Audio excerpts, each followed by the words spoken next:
This is the By Eastwood Burial Chamber. This is Karl-James Langford reporting for Archaeology Cymru.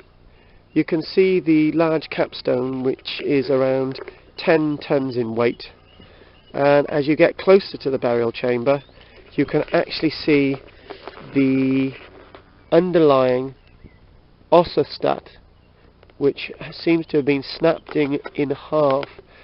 It seems that this site itself, with the other stones lying around, there seems to have been a deliberate push from the trackway which is to be found towards the west of the site.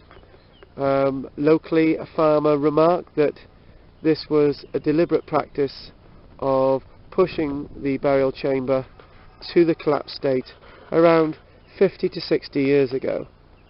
Lot to be seen at this burial chamber in the winter, so we'll come back and have a good look.